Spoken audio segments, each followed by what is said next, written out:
Thank you. So the question is, why doesn't your nose get to be 12 inches long? Not enough. Tell the truth. Because it's not your foot. Because I'm always telling the truth, right? Speak for yourself. Because if it got that long, it'd be called a foot. Oh, Oh. oh my goodness. I like your background. Thank you. Not my jokes. Is someone footing Oh, is someone I always footing the like bill your for jokes. this? Somebody what? Is someone footing the bill for this?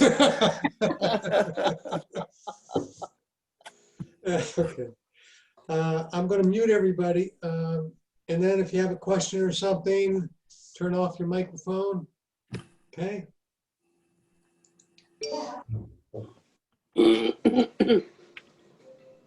Judy,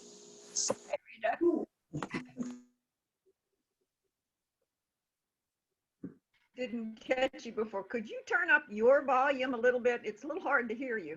Okay. Is that better? Yes, no, Leah? Little. This is high. Maybe it's just me. It's as high as I go. Turn up your volume a little bit Right. on your on your speakers.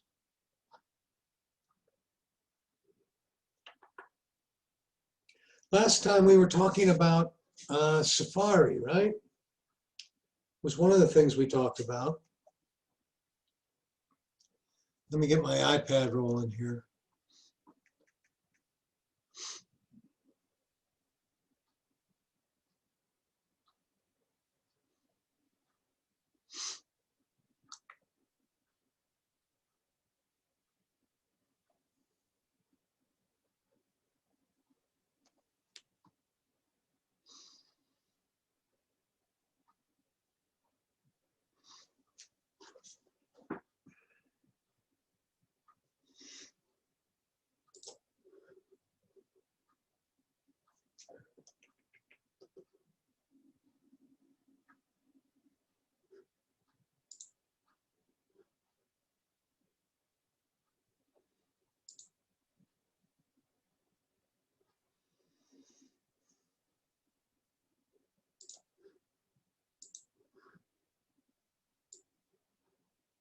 So I do need somebody to tell me if you can see the screen right now and what you're seeing. Yes, I see your screen. your phone and your iPad. Okay, good.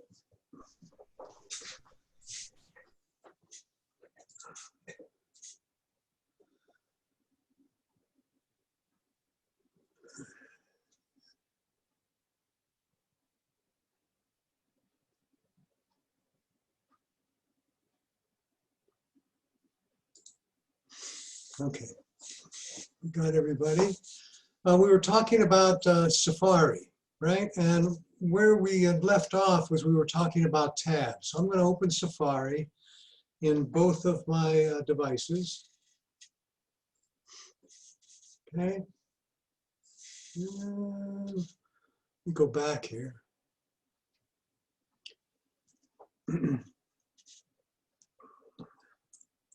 And we talked about that little bar at the top of the screen, this one up here.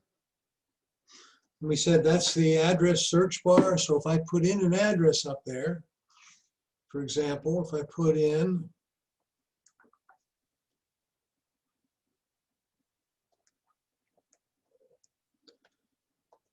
google.com, it's going to take me to Google. So now I have Google on both screens.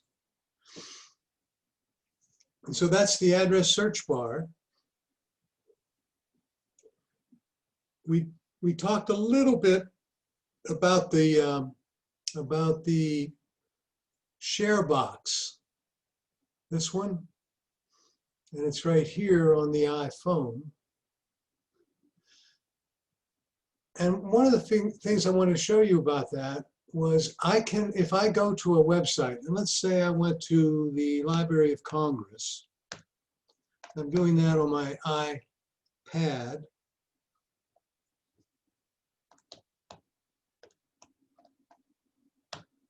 Okay. Ooh, should be libraryofcongress.org. loc.org. Okay.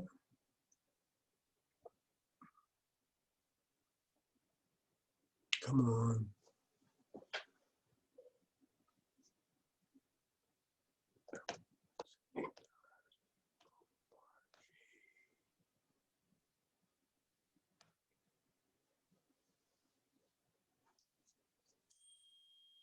How about loc.gov?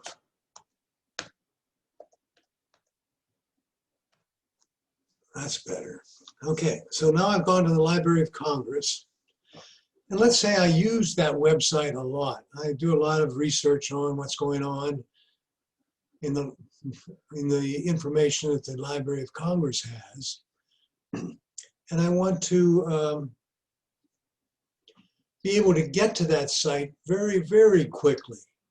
There is an option up here on the share box. If I click on it and I scroll down in the share box options here, it says add to home screen.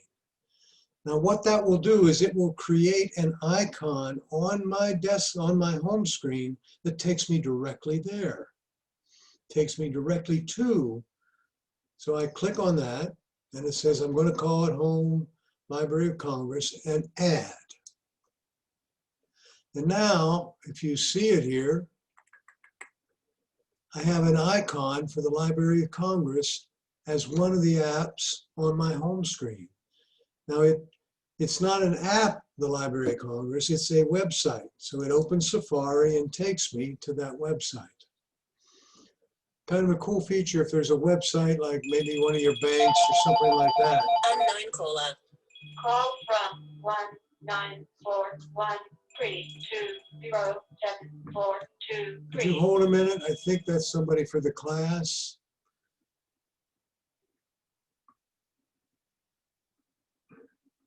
Yeah. All right. All right. Any questions about that particular feature? Okay. Could you show me where that is again? That's the little box in the upper right-hand side of the iPad and down here at the bottom on the iPhone. It's called the share box. And so when you go to a particular website, in this case, I've gone to the Library of Congress, and you click it. Oops, not that way. Let me go back.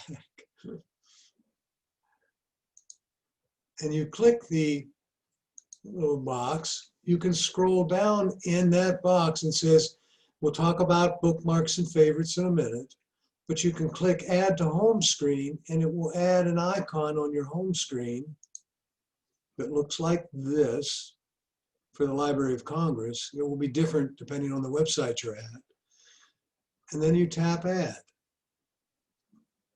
Okay?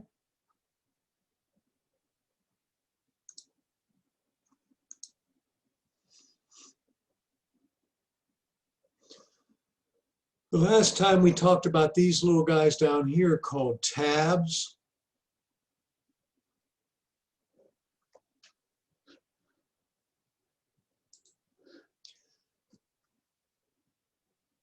And they're various websites I've logged onto in the past.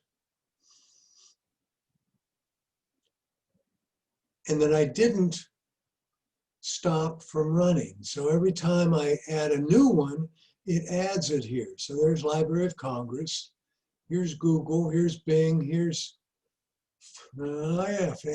Fandango, and here's YouTube, right? And I can add another one by clicking the plus sign here. And it comes up, so it shows me the favorites I have. And of course, I could click on one of those favorites.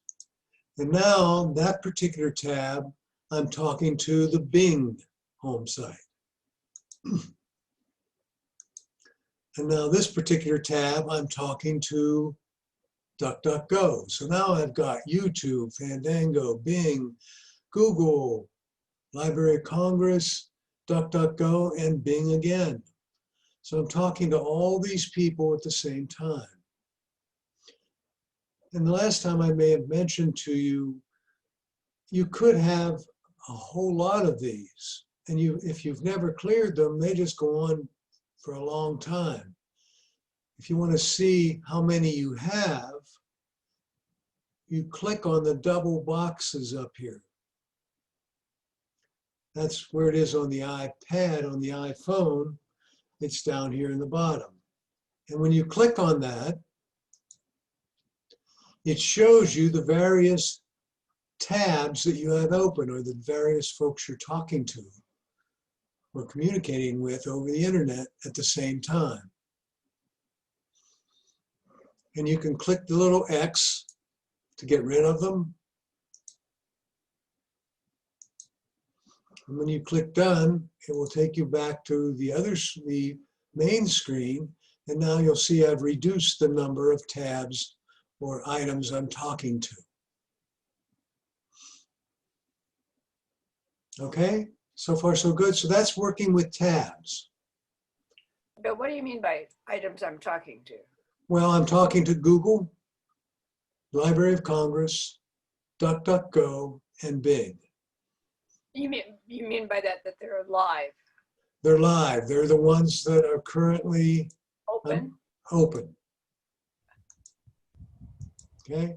When you have a lot open, does it make your system run slower? Yes. Because it's trying to communicate or set up to have a direct line there. So you just click on it and it's there right away. So whenever you turn on your Safari, it has to make all those connections. So you should keep the number there to a less than 5 or 6. For example, you could have Google, your bank. If you do some stock investments, you might have your stocks there, etc. And then oftentimes when you go to various websites and you click on a link in that website, it opens another tab automatically. And that's how many of us end up with a lot of tabs open. I'm trying to think of one. Oh, there's one called, and I'm going to go here to, I'm going to go to Bing here, and I'm going to type in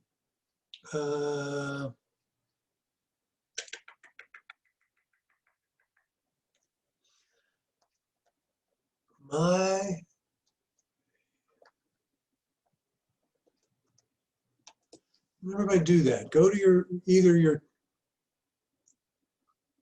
the address search bar at the top, or if you're in a search engine, just type in my faves. And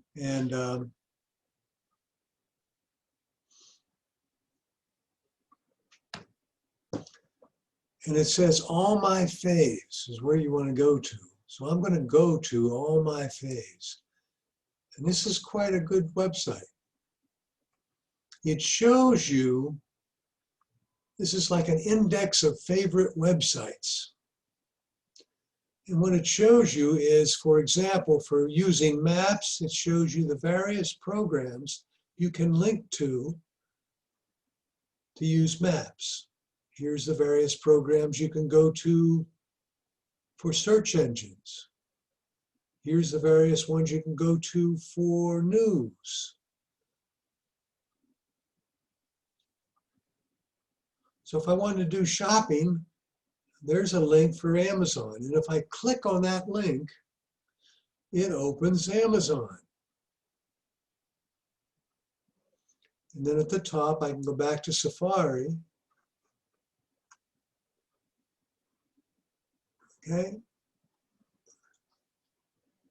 Then I can go to, I want to book a hotel. Here's all the different apps or websites for hotel bookings. And they have, right? They have favorites for education. So if I click the education up there, there's all different websites that provide educational services. Great website, have fun with that one. And that could be one of the ones you have as your, let's say, semi-permanent tab up here. Do you have to have an account No, to get the screen you have? no. I can't get the screen you have. Are you on your iPhone or iPad? iPad. Say that again, please. iPad. You should be, if you've gone to All My Faves, it's allmyfaves.com is the actual address. So if you put that in the address search bar at the top, it should take you right to this page. Bill, can you alphabetize the items on the left side? No, I was hoping you could too, but no, they don't do that for whatever reason. Thank you.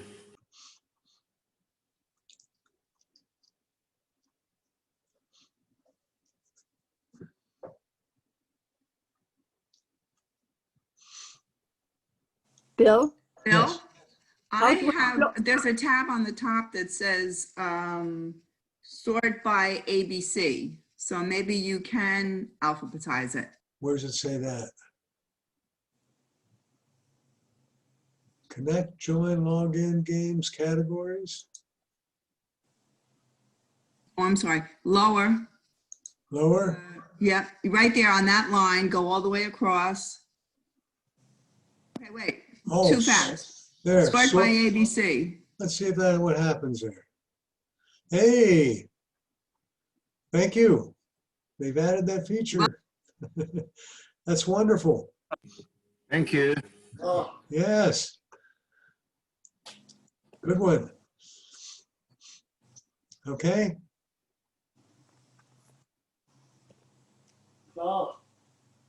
Say again. Bill, how can I close some of the website?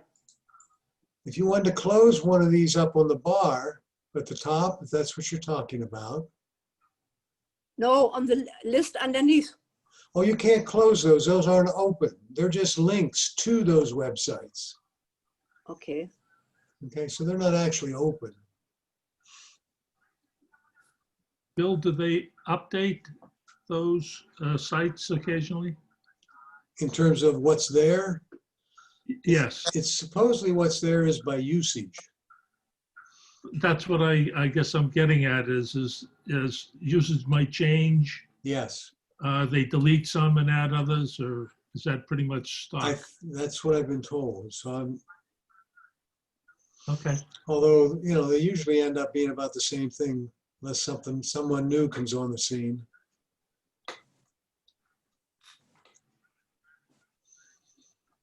What they think someone would have as a favorite, right? No, it's supposedly it's based on usage. In other Current words, usage. current usage, yeah. So therefore, yours could be different than what somebody else. No, this is general usage. So how many times when people were looking at health or health information, did they go to WebMD versus Walgreens? Okay, Thank you. so they went to WebMD and then Health Finder and then Walgreens in that order. Now, I wonder if they're making money by, hey, can I get to the top of the list? So there may be something going on there too. Okay, so it's just a cool site. Now, this site is so cool, I would like to add it to my favorites. Now, the favorites are right here on the favorites bar. See them across here? And let's assume that site's so nice that I want to have it up on this bar so that I can just click on it up here when whatever site I'm at, and I can call them up. So to do that, again, I would hit the share box. I would go down to add to my favorites. See the little one there? I would click add to my favorites, and it says all my faves homepage, and I would click save. And now it should show up. Oh, see the dots? It's over here. So I didn't have room to put all of it up here, and I got 3 dots at the end, and it added it. Now you can say, I would like to have all my faves there, and I don't want Library of Congress. And then whatever this one is, the 10 something, the internet, what is that one? Oh, 10 best Irish jokes. Remember that from last time? Okay. Let's assume I don't want that there because I want to have all my faves. And there wasn't enough room for all of them. Well, the way I can do that is I can again go to now bookmarks. And that's the little icon that looks like a book at the top of the screen. On the iPad, on the iPhone, it's at the bottom of the screen. So I click it, and there are 3 categories of, let's say, bookmarks. They're not. 3 categories of lists. One is the book, one is called the reading list, and one is called history. So I'm going to go to the book, and right now I'm looking at my favorites. See them up here at the top? If I hit the back arrow, I'm looking at favorites and then other bookmarks. And it says bookmarks at the top. So that's the one little tricky thing about this. You have to pay attention to what's at the top of the screen or top of this panel. And I'm going to go to favorites again, and I'm going to go down here to the 10 best Irish jokes. Oh, and delete it. So I just deleted that one. Now, if I want to get rid of Library of Congress, I could click and drag it, I think. Hold on. See if I can do that. Yes. I can click and drag it to the left and then click delete. So now I've got rid of, and now I have 1, 2, 3, 4, 5, 6. And if I look up on the top bar, or the favorites bar, there's home, there's DuckDuckGo, Bing, Google, Amazon, and all my faves. That matches what's in this list. Now, if I wanted to put it as a normal bookmark, then that would be this list of things here. And let me get rid of it and I'll add it again because I put it in here before. Right? I'll get rid of a Bing.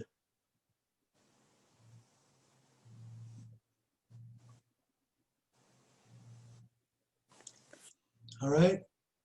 Let's assume I'm at YouTube now and I don't see it in my bookmarks. So what I will do is I want to add it to my bookmarks. So I click the share box again. We scroll down. It says add a bookmark. Now oftentimes that text, and this is a by the way, you don't have to do this, but it's so long that I don't want it all. So I'm just going to get rid of what's there and type in YouTube. Okay, so that the title that shows up in my bookmarks there on the left is just YouTube. And then I would tap save. And now it should show up over here somewhere. We did save it, didn't I? I may have to go out and come back.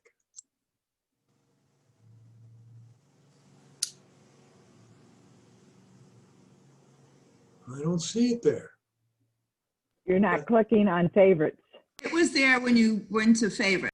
But I didn't put it in favorites. I put it in bookmarks, didn't I? Let me do that again. Whoop. Add to bookmarks. Oh, it says favorites down here. Oh, I got to change it to bookmarks. I'll go back up here again and get rid of it, and then type in YouTube. Yeah, right.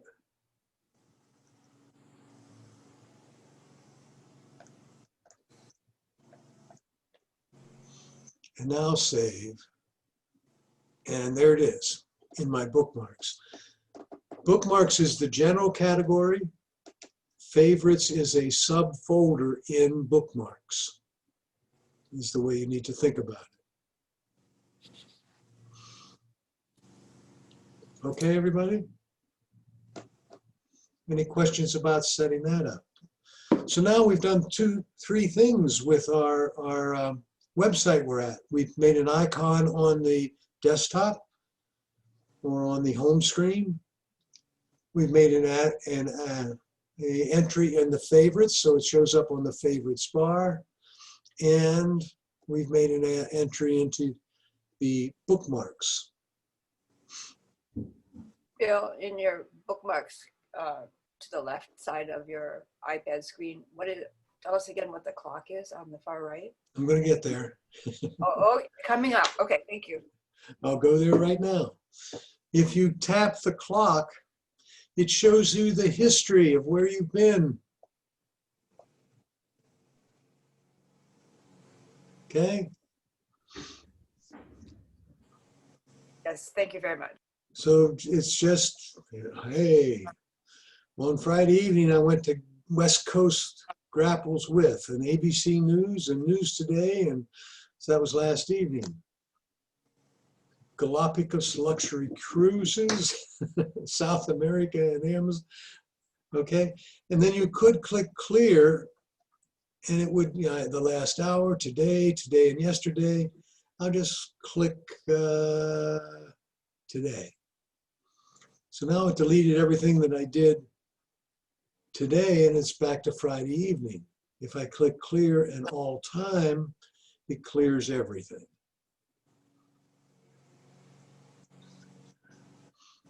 The last thing there is reading list. That's the one in the middle there. Go ahead. Where was clear? I didn't see where Oh, it's clear at the was. it's at the bottom of the list there. Oh, okay. Thank you. Right down here. And again, with the iPad, maybe an iPhone, it may be a slightly different place if you're doing it with that. Reading list.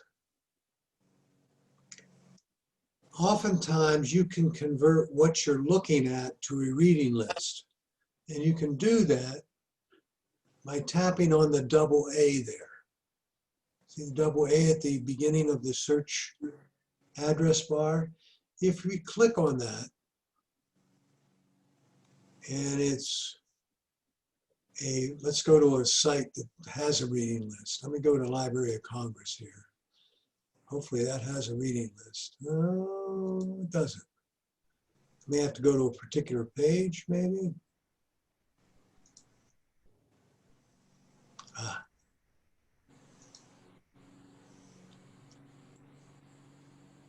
Bill, Yes. I think a reading list, you add items to the reading list that Correct. you want to lead. I'm trying to create one now. So I have to go to a website that has a reading list on it. Is that what you're saying? That's a reader, I think you're talking about.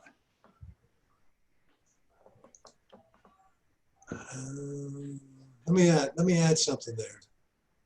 You could be right, Greg. Add to reading list. You're right, Greg. Thank you. So I've added websites that I want to go back to and read. So don't have time right now, but I want to maintain this website. I don't want to add it to my favorites. I don't want to add it to the bookmarks, but I want to go back to it at some point. And so you would add to reading list. Bill, it's also interesting that this reading list is shareable with your other devices. If you find something on your iPhone that you might want to read later on your Mac or your iPad, this is a good place to put it. And then when you have that other device, you can get to that link with the reading list. Good one. And you see, I just added it on my iPad, and you'll see it's on my iPhone now to demonstrate what Greg just said. Yes, go ahead. If I'm reading or if I find an article on in the New York Times that I don't have time to read, can I put it into that list? Yes. Just an article? Yep. If that's what it takes you to that website, whatever website you're at. So, But if you've opened that article on that website, I think it links to that article. Good. Huh.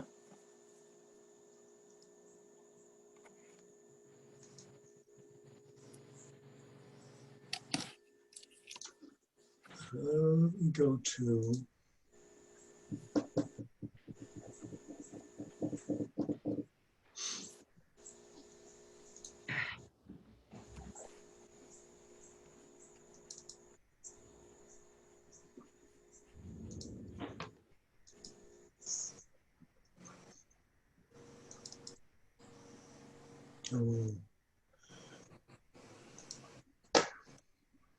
Greg, do you know a good website you can go to that I can show them what the reader is? I'm sorry, I didn't hear what you said. I'm trying to get to reader view. Oh, okay. Let me find one here. Okay.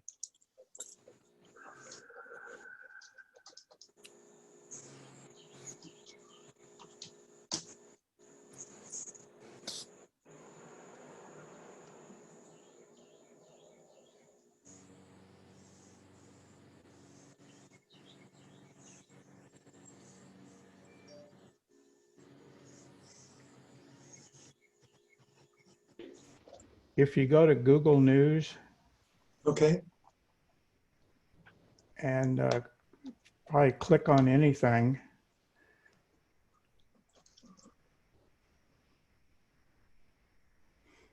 Okay. Yeah, try that one. Okay. Ooh, went to there automatically. It didn't. No, I got there. No. I have another article it'll do it. Okay. Right. You see here, and you see the commercials going down the left side, different places they want to take you. If you click the A's and show reader, it just shows you that, and it doesn't deal with what's going on in the rest of what's there before. So it's called. Sometimes the way the website is constructed, it might leave part of the article out that you're trying to see. but one of the good things, if you click on New York Times and it puts that pop-up in front of you that you can't read this, then it lets you sneak past that pop-up by clicking that. I see, Greg, you've used this. Just for testing purposes. Oh, I see. Okay. Oh, you mean that pop-up?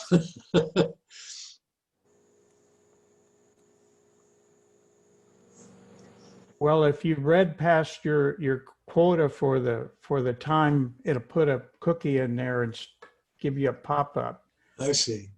And I get to that point at times. Oh, there's a pop-up.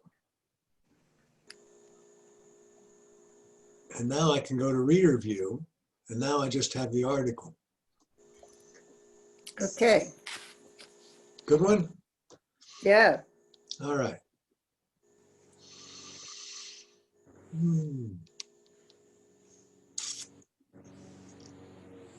So we've covered adding tabs. We've covered clearing your The tabs? Bill, Yes. also the picture you just had before that, you can see the tabs open in your other devices when you do that. See below Bill's iPhone, and then it'd show you the tabs open on your Mac too. When I say show unread, or what are you saying, Greg? Well, I'm saying you can start reading an article one place and shift to a different device without setting a reading thing. So that one, and then if I put it in reading mode? No, no, and that one, go up, hit the double boxes to show the tabs that are open. Yeah. In the corner.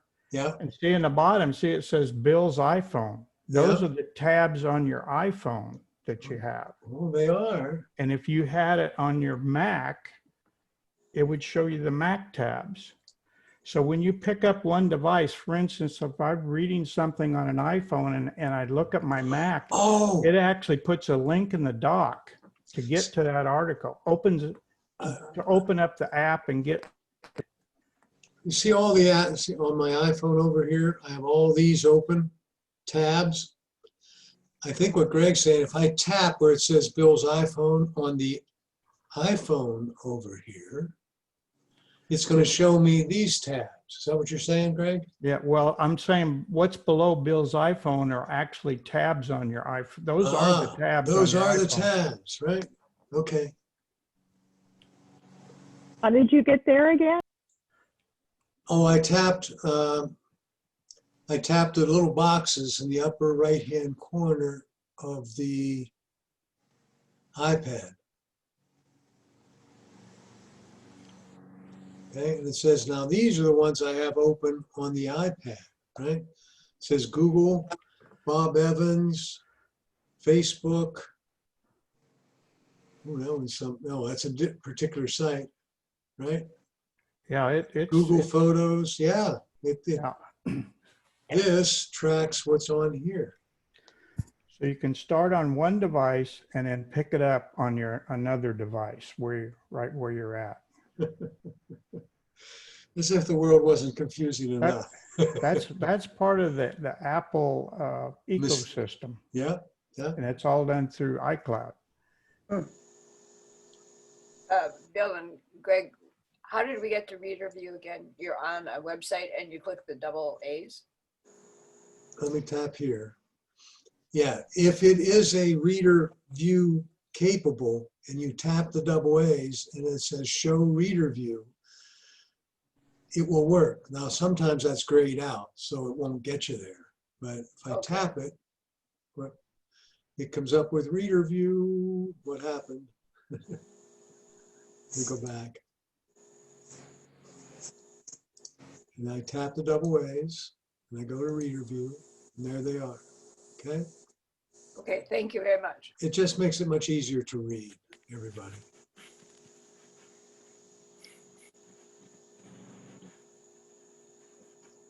Okay, everybody? Mm-hmm. I think we've covered the majority. If you pick up some of this, like the favorites bar, or getting rid of tabs that you don't need, right? Because I can be over here on Google News, and I can say I would like this tab, the one I'm on right here, to be DuckDuckGo. I can just click on DuckDuckGo and it changes that tab. It was diets and exercise. Say again, please. Hello? Right? Or if I go to, right? And I want to change that tab to all my faves. Now it's on all my faves. It's like hanging up on one person on that line and calling someone else. Okay? I don't think I do that. It's a good one to get into, a good habit to start doing because it saves a lot of time. But I have a lot of time. I see. Bill, if you have some of these websites or bookmarks in folders, I think there's a way to open the whole folder at one time to put them all in tabs. Oh, Open them as tabs. man. Like if you had a reading list of things that you looked at Yeah, certain yeah. websites in the morning. So I went down here and created a folder, right? Well, yeah, you have, yeah. Yeah, I can go there. New folder. So I clicked edit and made a Yeah. new folder, and it's Yeah. called Readers. Oops. E-A-D-I-N-G. Well, I switched over to my Korean keyboard.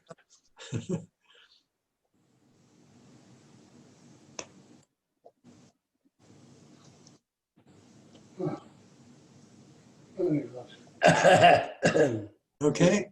Okay. So I created a new folder called Reading. And you'll notice the icon changes to that. And how do I put something in there? Do I click and drag it? Can I do that, Greg? Well, you can on Bookmarks the instead Mac, of but reading. There we go. So now I put that one in there, and I'll put this one in there. So now I put these different apps in that, right? Okay, Greg, now what do I do to? if Go ahead. what you do on the Mac, and I don't use the iPad very often because I Okay. got an old one. But what I do is I put that reader in the favorites bar. I'd put that folder in the favorites bar. Okay. So I want to add that to the favorites bar. Can you just take that and drag it up there? I'm going to try. No, it won't let you. Well, there it is. Okay. Nope, it won't let me put it in favorites. Well, can you click on it and then use that share button, and will it let you move it that way?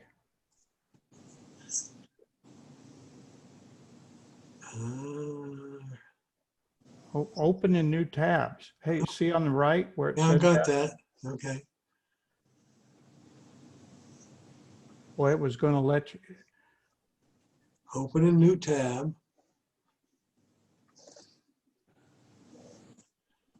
And I had two in there, right? Yeah, I forgot what they were though. YouTube and all my and there they are, kind of in the middle, right? well, I'm going to get rid of the tabs I got there. Okay. Let's see. I'll go favorites, and I'm going to edit. I'm going to get rid of all of them. Oops.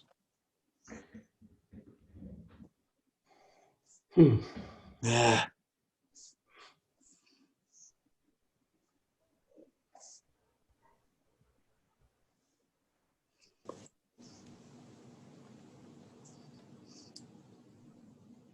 Come on.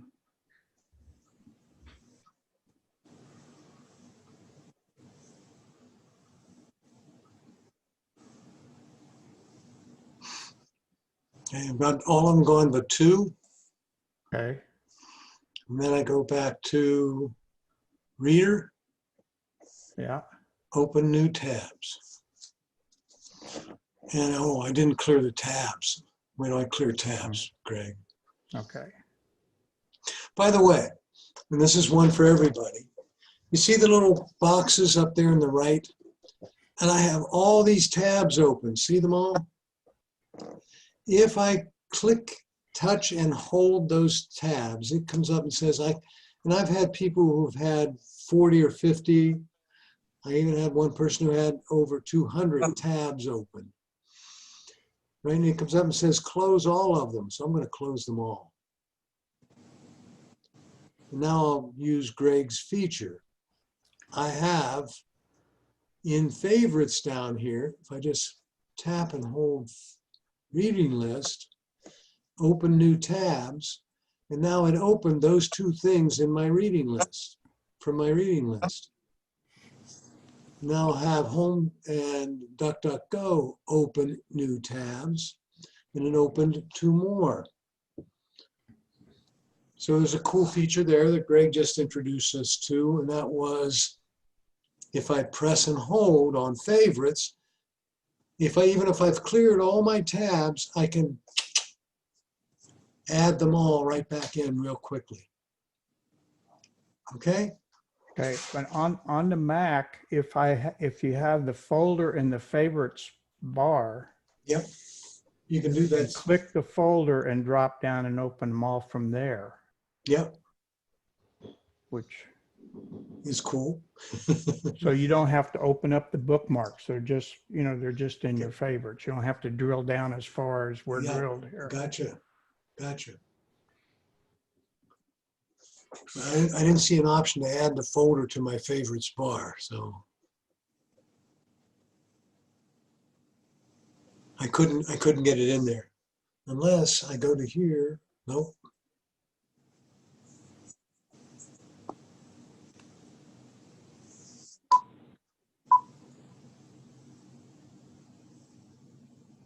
Yes, I could.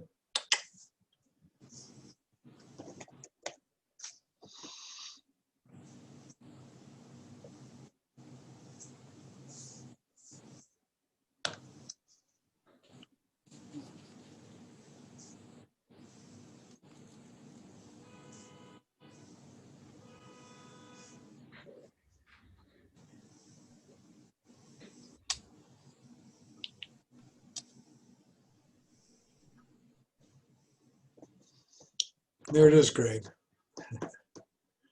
So I tap test, and now I have those in my favorites bar. Okay, I want to switch gears now and move on to, unless I have a question from somebody on Safari. That's more than I wanted to know, Bill. Perhaps. I want to move on to email.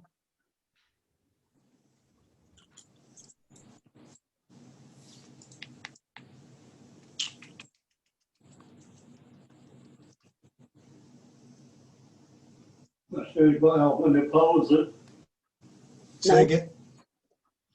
I need to know what screen you guys see. Can anybody tell me what you're looking at right now? The one with two looks like maybe PowerPoint Okay. screens working with email on your iPad or iPhone. Yep. The same thing, a little bit smaller. It's like the presenter's view because it's showing the next slide. Yep.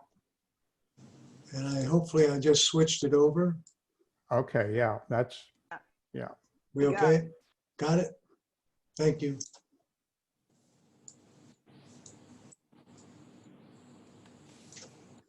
Okay, working with your phone or your iPad with email, right? What I'd like to do is cover some things with you.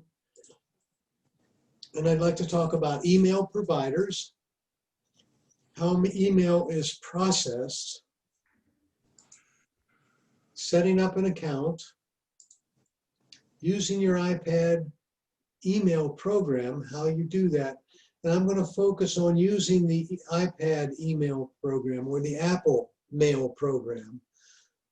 Some of us use an icon for get to Google or get to directly to AOL, and that's not using the Apple email program. Working with your email, setting up an account, inbox, how do you do a reply, forward, save, delete, saving the pictures, creating a new email, adding pictures, sending to multiple people, drafts, trash, spam. And I want to add one thing in here, and that is dealing with a template. Because I use that a lot for the folks here.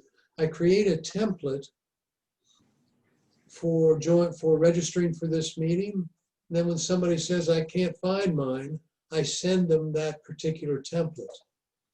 So it's an email you produced but haven't sent it, and you can use it repeatedly to send to various people.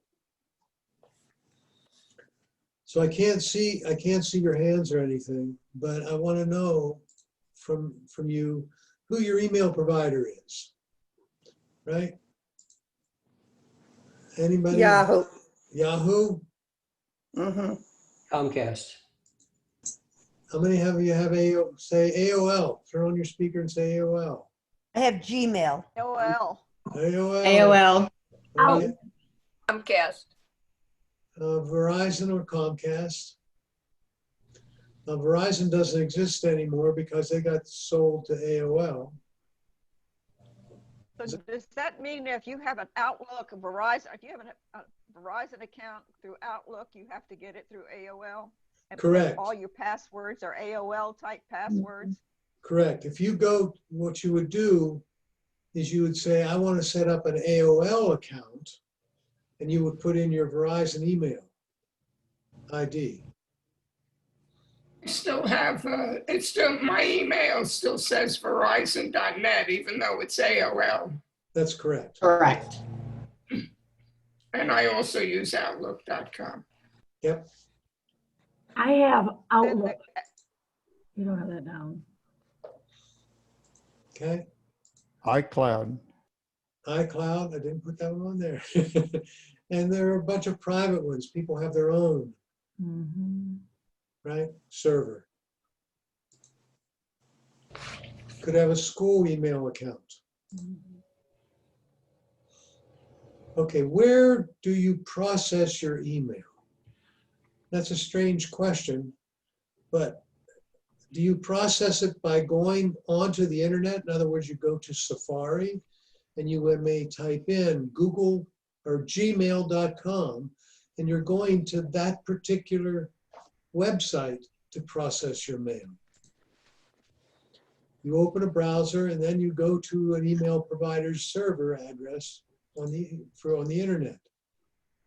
You then enter your email address and password, and you're viewing your email at the server, not on your device, which means you could come to my home, use my computer, and process your email.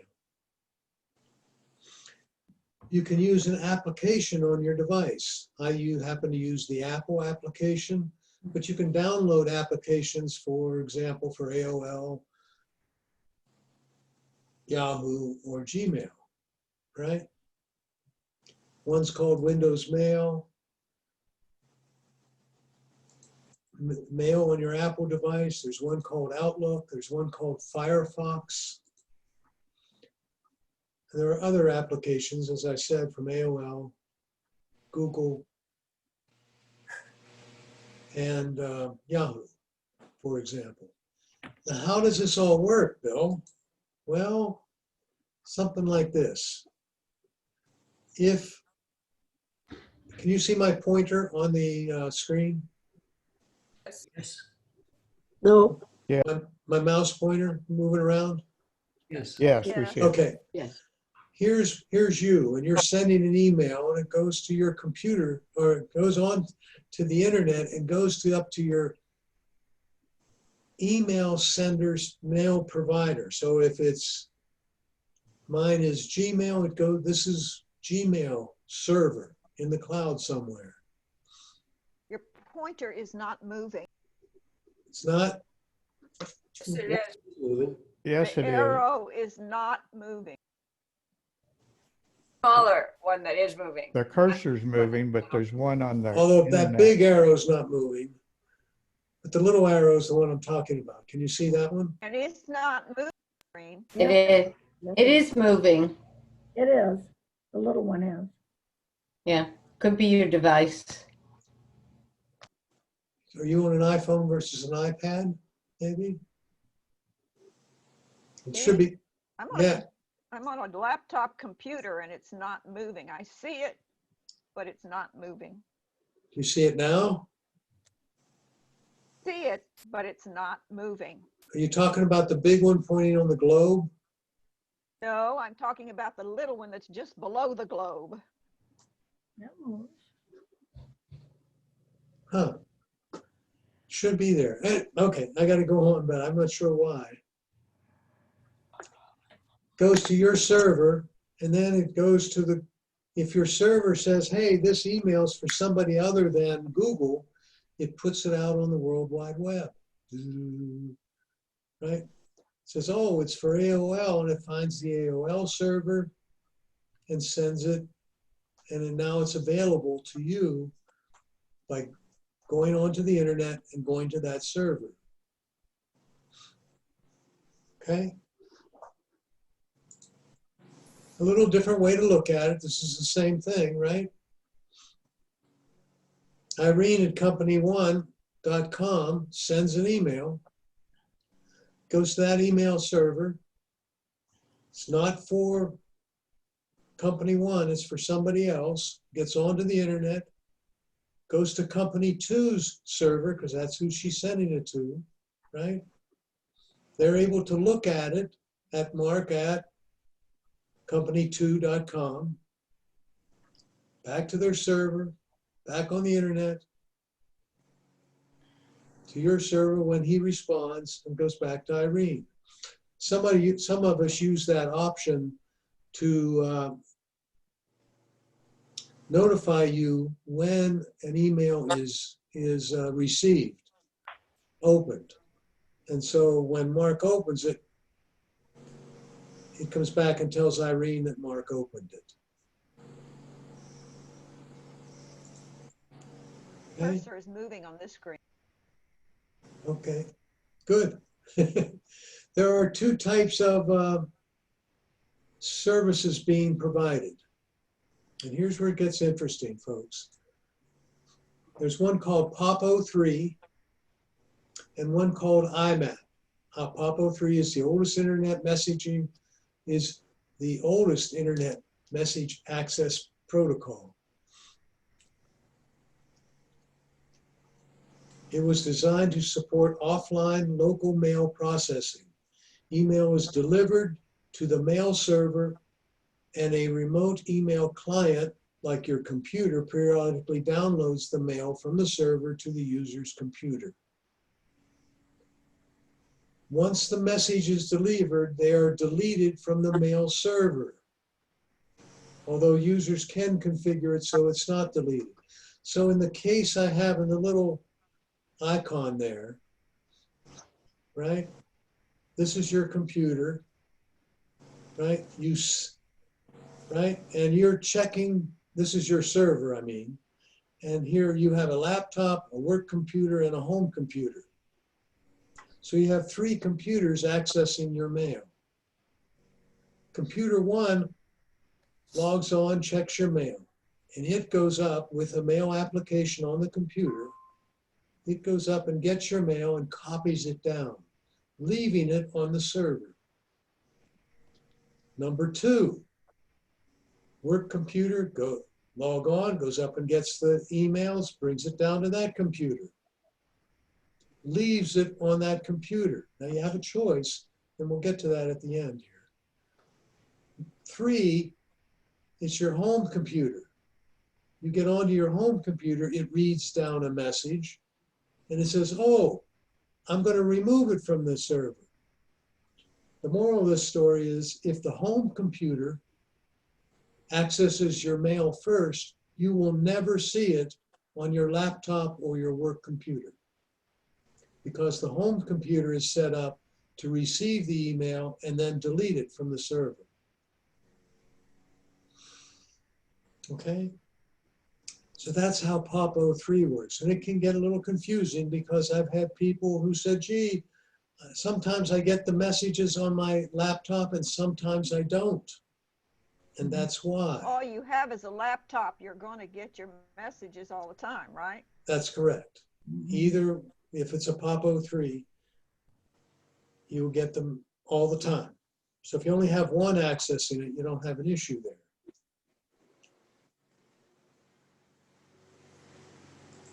But if you go to somebody else's computer, your email may not be available to you on that computer. I just covered all this.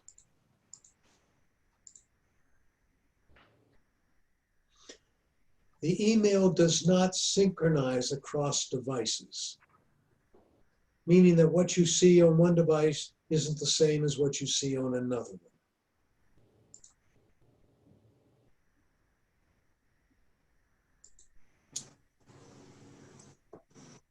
In more recent times, they've come up with this, what they call the IMAP protocol, right? Internet Message Access Protocol. And the way it works is that no matter how many devices you have, they're all synchronized. So that if I have 4 computers and a laptop and an iPhone, what's happening is whatever's on the server is on your device. So I'm using the Mail application from Apple, and every time I log on, it synchronizes with whatever is in the Mail server. So if I was on my computer earlier and I deleted a message here, it would delete it on my other devices as well. Whether that email is in my inbox or it's in a different folder, it continuously updates everything so that everything is in sync. And I can go to somebody else's computer, log on to the account at the server, and what I would see is the same thing. I would see here my computer, my iPhone, or my iPad. Okay? Most email providers allow you to do it either way. I do recommend you go to IMAP. It's far less confusing. Okay? Setting up an account on your iPhone or iPad, you go to Settings, and then you go to Passwords and Accounts. And for example, if I'm setting up a Google account, I would click on Google. If I was setting up a account that doesn't appear here, right? So you had a private account, you'd set it up this way. If it was Verizon, you would click on AOL.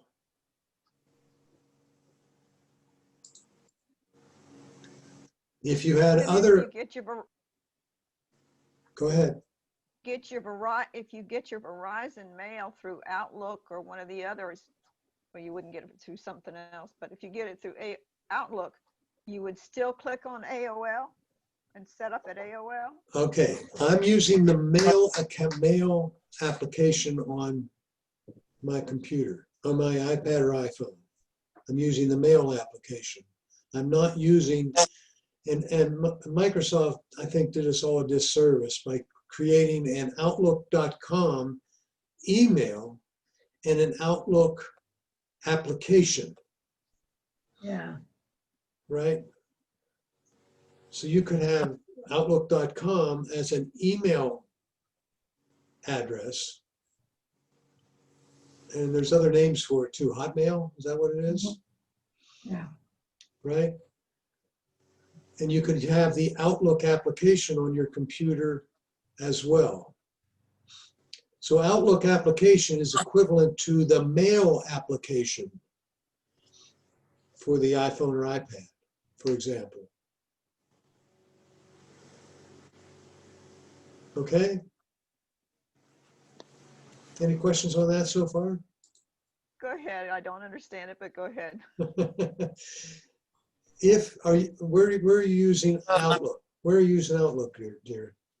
On my laptop, Okay. where I get my email, that is a Verizon address, which I understand must come through AOL. Correct. You got it. You may not understand it, but you said it right. So you're using Outlook application, not Outlook.com. Okay, but I've not been able to set up Outlook Don't. on my Nooks. The Outlook application on my Nook. Correct. You have to use the Nook mail application, and you would choose Set up AOL. You would set it up as an AOL. So it's not Outlook. Gotcha. Okay. But they're both going to have access to the same email out on the server, correct? Correct. Because it's the AOL that's giving you the email service. Okay? It's Outlook in this case that gives you the application that gets you to that. Now you could have Outlook that gets you to an Outlook server. And I know that's confusing, but Bill, yes. I have a Yahoo account and a Gmail account that I Yes. use actively every day. When I go to, if I occasionally go to Safari, to look, Mhm. it only lists my Gmail mail. You It have- never lists anything that comes in on Yahoo. If you I go to, tried to add an account, where you are now. I tried to add Yahoo and it never showed up. it only shows up in Mail. If you go to Safari, you can get to your Gmail. Yes. Or you can go to yahoo.com to get to your Yahoo Mail. But I can never see both of them on Safari. Simultaneously, they would be in different tabs. Oh. Because they're Okay, they're two different websites. Okay, thank you. Okay.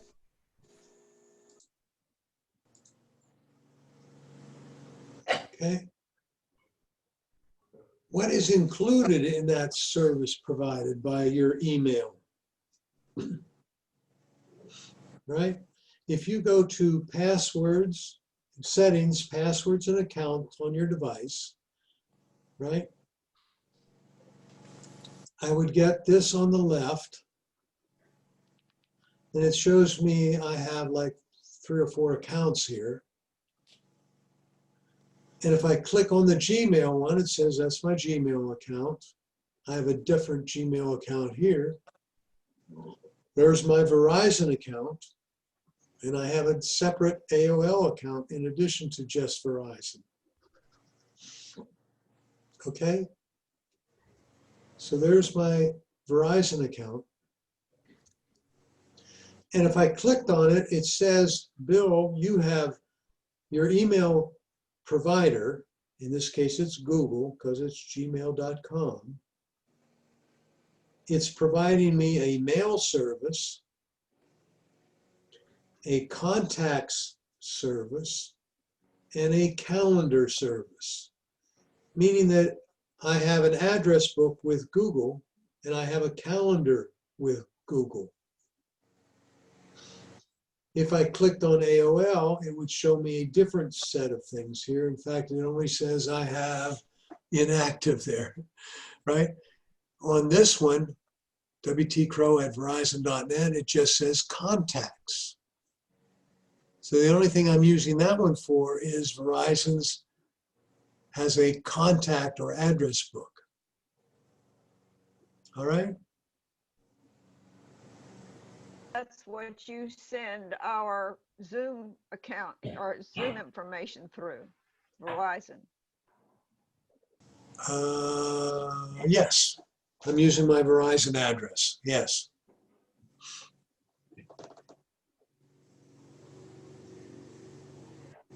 Okay.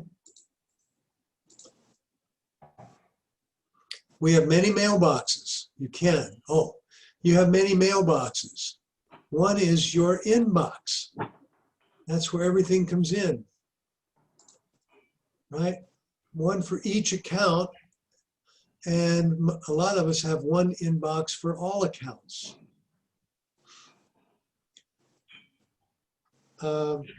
They also have additional mailboxes. They also have additional mailboxes. And a mailbox is different than your inbox. A mailbox includes your inbox and a lot of other boxes where mail can go.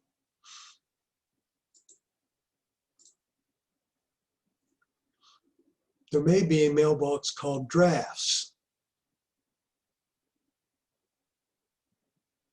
That's email that you started but didn't finish or didn't send or delete. You have junk or spam.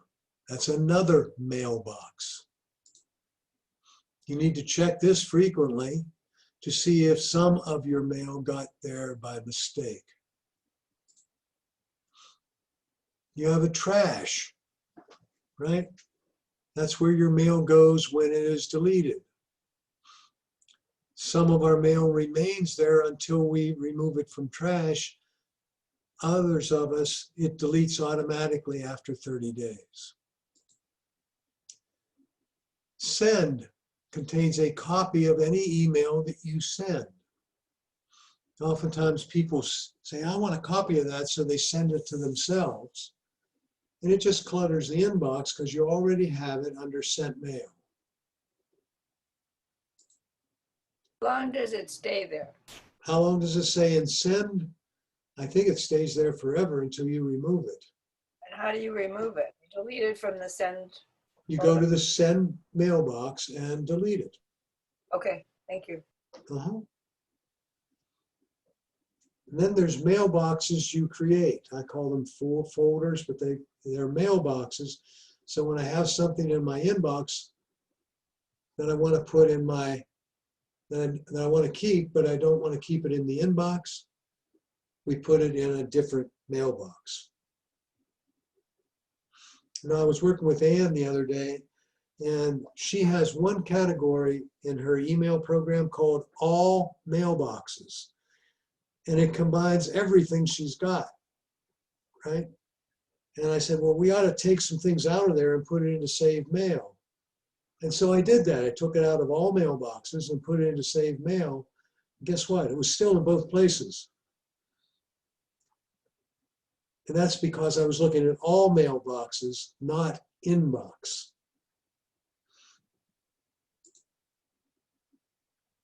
Okay? Uh-oh, uh-oh. Hold on.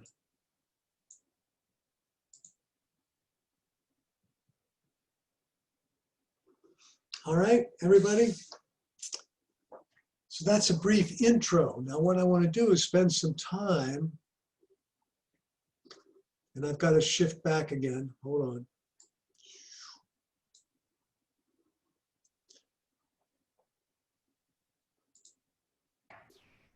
Bill, Yes, go ahead.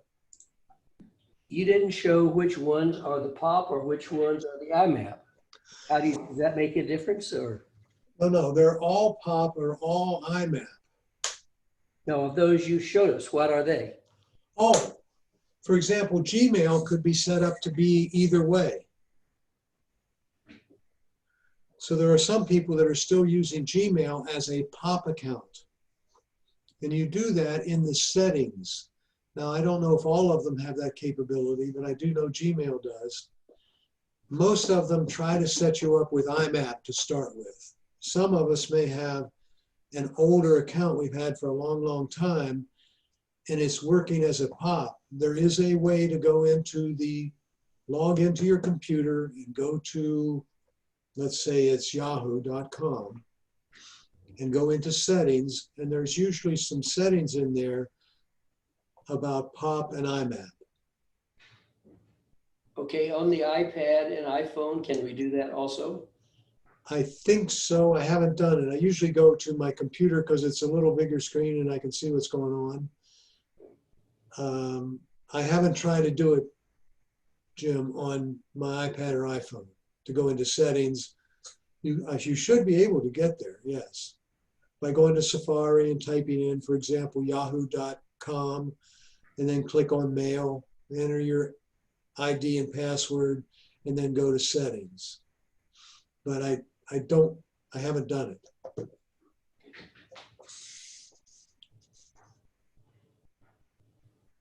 Bill, can I ask a question about spam and phishing emails? Or are you going to deal with that later? Yeah. I'm going to go to my mail. And what's your question now? Okay, I use Apple Mail, and I have two primary devices, a desktop and the phone. Mm-hmm. And Comcast is my server. Okay. When I used to go to Comcast server and get my mail that way, I could determine whether I wanted to read something or just delete it without even opening it. But in the Apple Mail program, the text is already there. So if a phishing email comes in, is it dangerous There's in no terms ways. of computer security to look at that email? Well, you're looking at it. Copy it and send it to Comcast and report it as phishing or spam? You can do that, right? I just did it with a Popular Mechanic. See it over here on the right? You're saying that comes up no matter what I do. Right, it's already there, and it somehow got through Comcast security. Well, it's hard for them to stop a phishing email, right? I understand that because I've gotten a lot. Yeah, there's no way to tell it's a phish. It just has a link in it that takes you to a bogus website. Okay? You know, it says it's from Bank America, but it's not. Correct. There's no way to prevent that. Well, I've had friends who use different systems advise me not to open it, but it's already open, basically. Correct. Certainly do not click the links. Absolutely. Okay? Bill? Yes. I just noticed that about a week ago, I deleted a bunch of trash and sent from my Mac.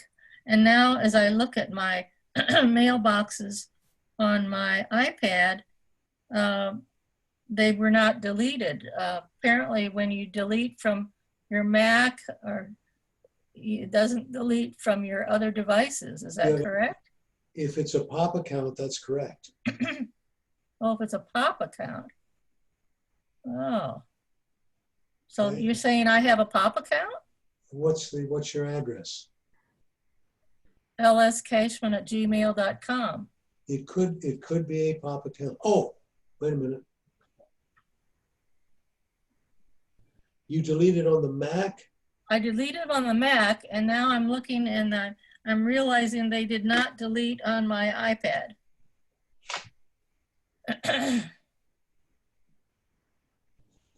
Which is no big thing. I could go ahead and do them individually. But It can be very well be set up as a POP account on the Mac. I mean, with Gmail, with Google. And that's what it sounds like. And again, you would go to gmail.com, log in, and then go to settings and see what it's saying about the accounts there. Okay. Okay? Okay. It's slightly different on each one, so I'd have to see it. All right. Thank you. Yep. Right now I'm looking at my mail on my iPad. Can you see it? Can you see my mail? Mm-hmm. Yes? Yes. Okay. Just want to make sure I was on the right screen. Okay.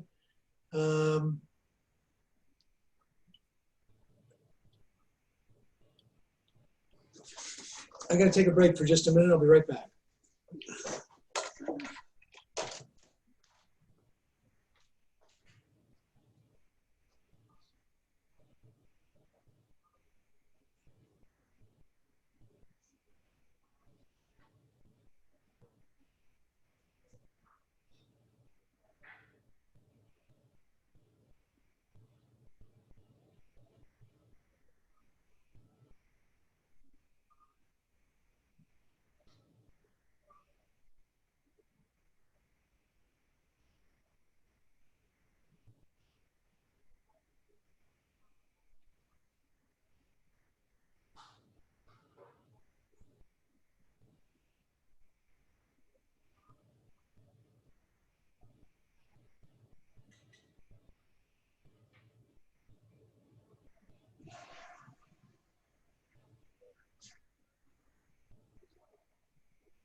If we look at, if you look at the screen here, it says all inboxes. That means that I have more than one source for my mail.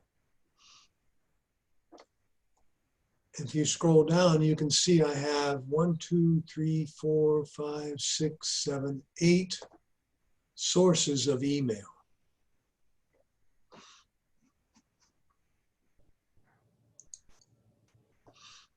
Okay. And I have one from Hotmail, I have one from Outlook, and I have 2 from Gmail right now for a total of 4. And there's all the inboxes. I have 4. If you look here, it says VIP. If you're getting so much mail that you can't deal with it very well, you can create something called VIP. And if I click on that link, it says I can get mail from, I can sort my mail. If I click edit, come on. Let me go back here a minute. If I tap on the I can say, hey, if I get mail from, for example, in my case, from my wife, it goes into the VIP mailbox. And so if I tap the I and I add 3, 4, 5 people in here, then I want to make sure I get their email and it shows up. And I'm getting so much stuff in my normal inbox that I can't figure out what's going on. I'll say, if it's from VIP, somebody in VIP, and I can add any person that's in my contacts to the VIP list. So if I go down here to my son, let me start over again. I'm back in mailboxes. I want to add somebody to VIP. I tap the I. What I? See where the I is on VIP right here? Okay. Okay. So I click on that. I want to add a VIP, and I'll scroll down to my son. Oops, too far. There's David. So now if I get an email from my son, it will show up in the VIP list. Okay? So I can get my critical mail here. And that's not to say you shouldn't keep your mailbox, your inbox, down to size. You shouldn't have anything more than 100 total email in there.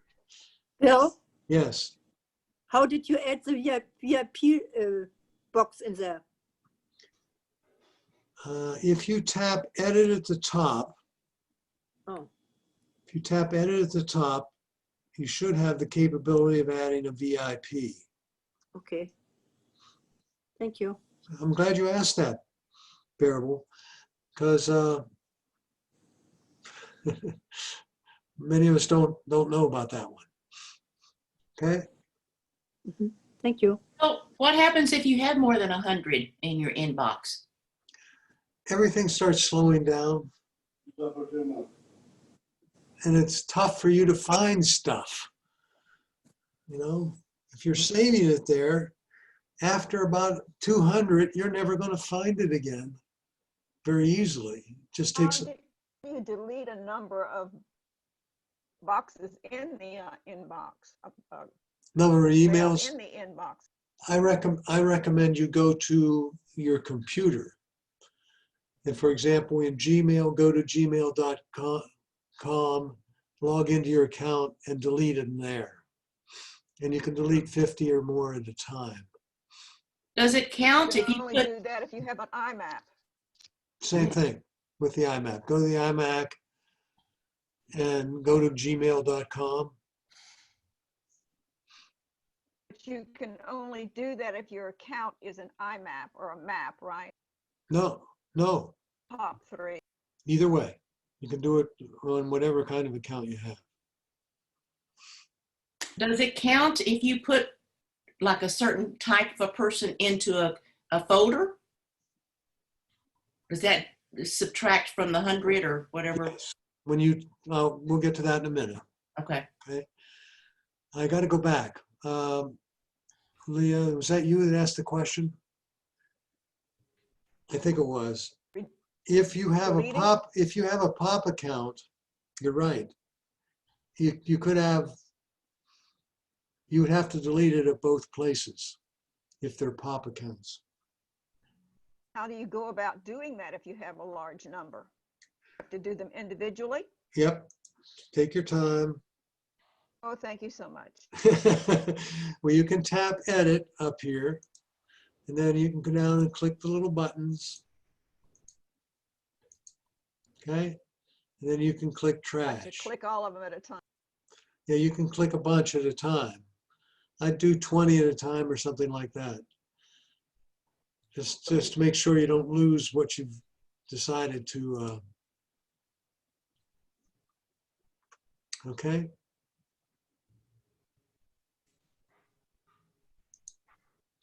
Or you can convert your pop mail account to an IMAP account. It would be a lot easier in the long run, right? Yes, it would, but I'm not sure what happens.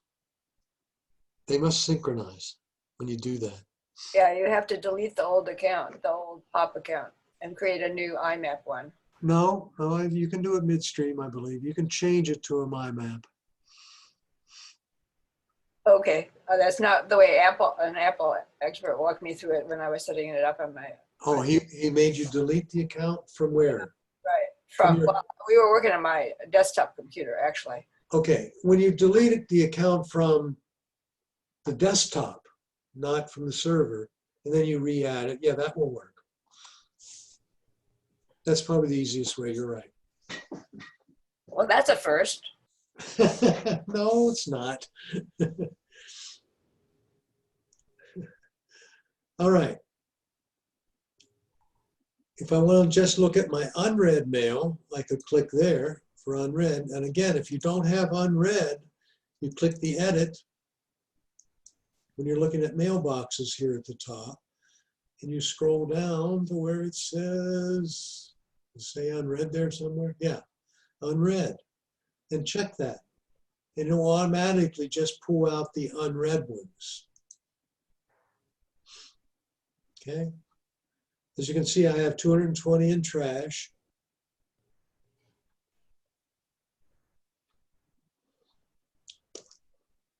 And then I have, if I wanted to look at an individual account, like what do I have from just Verizon?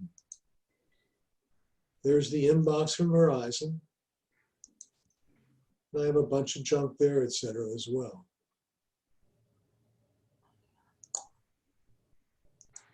Okay. So what most people do is they close, if they have additional accounts, they just close these up, at least initially, and just look at their inbox. So if we go back to basics here, right? I've got an email from Bob Evans here. I got chicken pot pie this weekend. It's comfort food, right? And I can order it for takeout. I can send it to the garbage by just clicking the garbage can. I could put it in a different folder by clicking the folder up here and say I want to put it in healthcare. And I just put Bob Evans in healthcare. That made sense. Okay. I could respond to Popular Mechanics here by clicking the arrow here at the bottom to reply. And I could reply just to Popular Mechanics. I could reply to everybody that was in the distribution list. I could say, gee, I want to forward this to someone. Or I could trash it, right? And what's flag? I'll show you. Let me flag it. Oops, not that one. Hold on.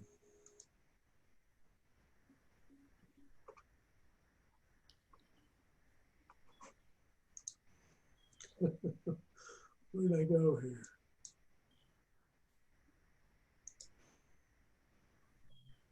Is it the arrow on the bottom? If I click the arrow and I click flag, now you see the left-hand column? Watch what happens when I flag it.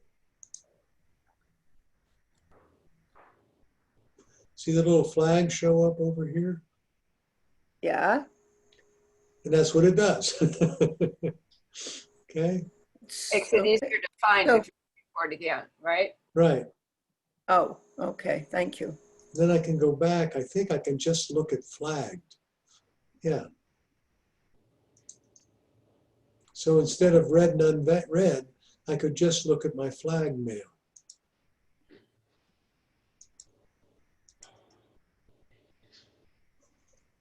To do with invitations to this forum. Say again, please. Very good thing to do with invitations to this forum. To flag it, yeah. I have discovered lately on my Outlook, through which I get my email, that when you pull up a message and you want to, and you read the message and determine that you want to flag it, it will not let you do it. It will tell you it's not, you can't flag it. But if you go off of it and come back, you can flag it. That sounds like an error. It's almost like you have to flag it. Yeah, it's almost like you have to flag it before you ever read it, which is ridiculous. Yeah. Yeah, that sounds like an error in the programming somewhere. Like, I love Outlook, but that's the one of the things I don't. Understood. Okay, so that's how you read a message. The other thing I might want to do is save it somewhere. And what if I didn't have a place to save it? Right? I'm in my mailboxes here. Bill, can I ask a question about the VIP again? Yes. It went right on top of it, but I want it under my, on my Yahoo account, and I tried to move it. Can I move? How do I move it? The VIP? Yes. You don't move it. It stays right up here at the top. The very top. But I have several. I have iCloud, Gmail, and Yahoo. How do I know the VIP and Yahoo? How do I get a VIP into Yahoo? I got it right on top, but I cannot move it down to Yahoo. No. VIP applies to all the inboxes. So it doesn't matter who it, this is who it's from. And it could be coming from an email from Yahoo or an email from Google. Okay. Okay, thank you. Yep. If I want to show you something. I have created a whole bunch of folders, right? Here is all my inbox or my folders where I save information, right?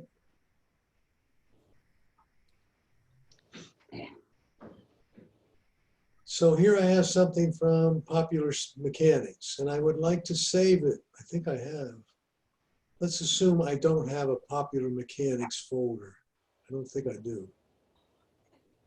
Doesn't look like it. Wait a minute, one more place.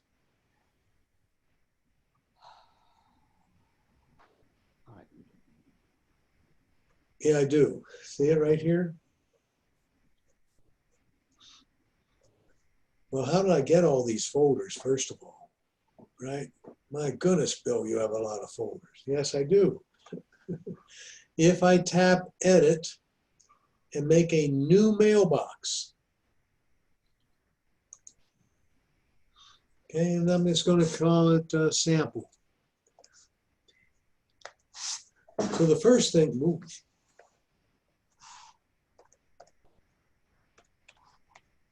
All right. So the first thing is you give it the name of the place you want to save your mail. And then you click the arrow that says, where are you going to put it? So I click the arrow here and it says, oh, man, you've a lot of mailboxes here. Where do you want to put it? Right? So I want to put it under Bill's stuff. So let's make it a little easier. I'm going to put it under this category called 4As. Okay? So that it's going to be a subfolder under 4As, and I click Save. So now if I go down, we're down in alphabetical order, I should have started with A's. Okay? What did I call it? Sample?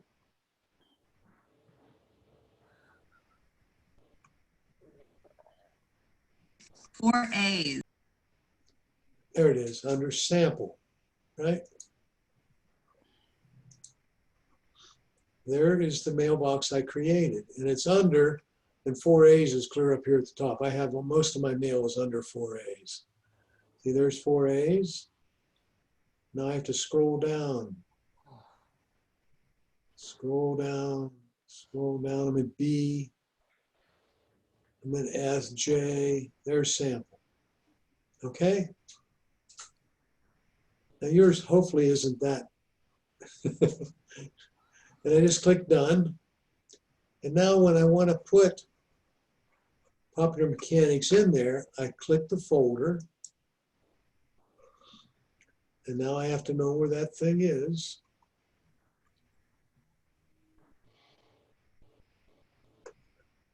Oh, not so fast.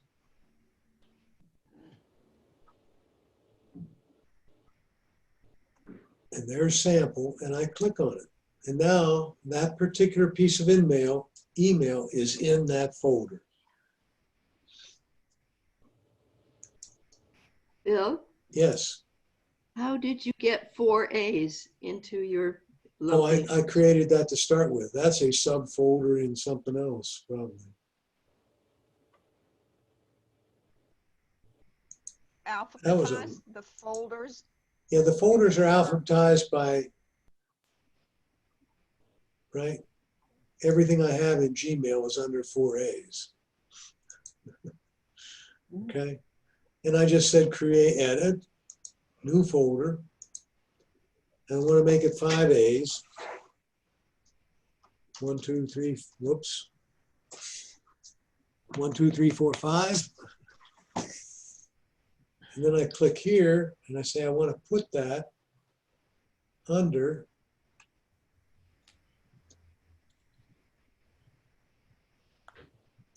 Google. And then I click save. And now I got 5As up here. Okay. Bill, if you put something in what is already titled archive, is it saved in my cloud and not on your device? No, it's all, I think it's at both places. Both places. What? Here. Archive? Yeah, where is it? Yeah. It's already there automatically in Apple Mail. Right, and you I've can't never find it used though.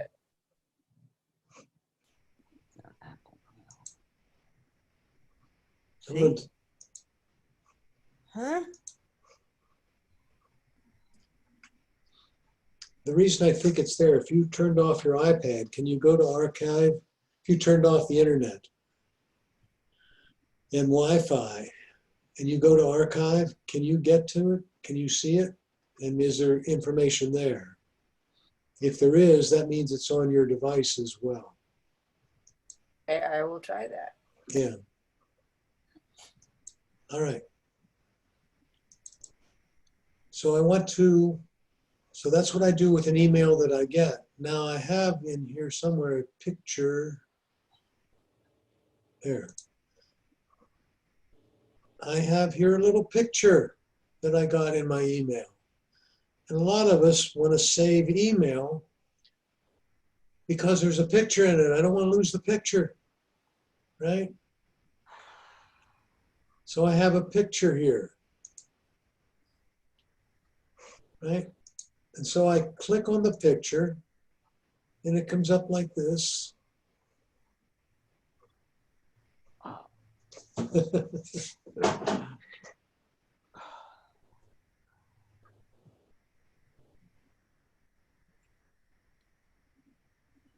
If I just put my finger on it, or if I let me go back. If I click and hold, it comes up with save image. And if I click save image, it's going to save that picture in my photos. Then I'll go down to the other one. I could have saved them both at the same time. And save the image. Now, if I go back into my photos,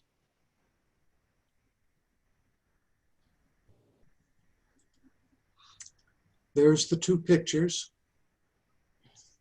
And I don't need to keep that piece of email.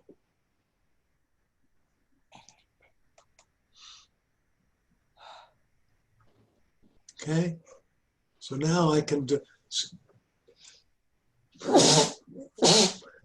excuse me. God bless. I have to save that piece of email. I don't need to save it, so I'll just trash it, right? Okay. And then I put it in the garbage. Let's assume for the second part there is I want to send that picture to somebody. And I'm going to send it to, hey, Jim, are you still out there? Yes, I'm here. I'm going to send it to you. Okay. Jim. Do I have you under James or Jim? James. Yeah.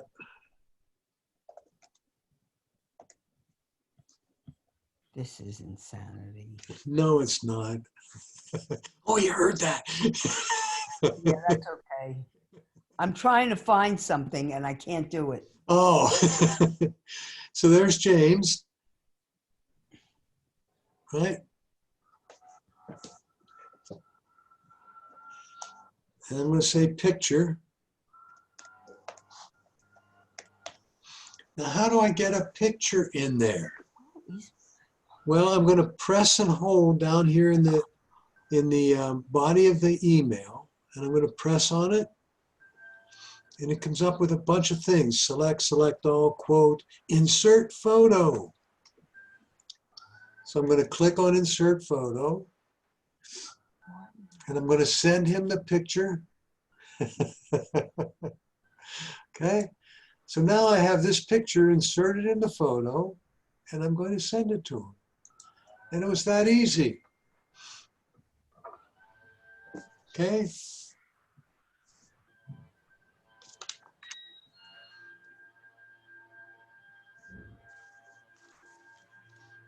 Now down here, I have an email from, let's find somebody. Next door. It's about an alligator. Right? And I would prefer not to be getting this email in my inbox. I would rather it go to spam. And what happens in most email providers is if I put the next door one in spam, anything I get from next door, Wellington Chase, right? Anything I get from there is going to go to spam instead of my inbox. So I'm going to click the folder. And I'm going to find the spam folder here. In this case, it's called junk. I click on it.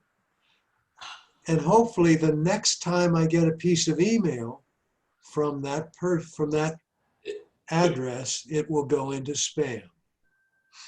Now that's not to say you shouldn't be checking spam from time to time, right? You should. you should go into that folder.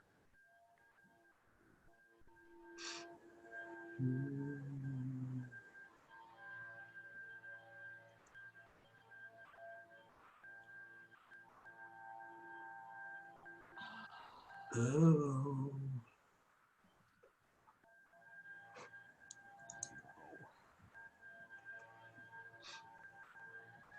I should go into the junk folder and see what's in there to make sure I haven't put something in there by mistake, or that somebody's email ended up there some way by mistake.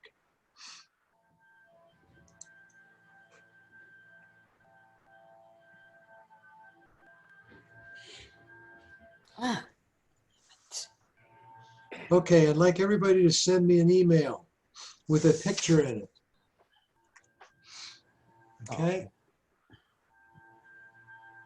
And I should start Email seeing, account on my phone. yep, use the email account, doesn't matter where, but you have to attach a picture.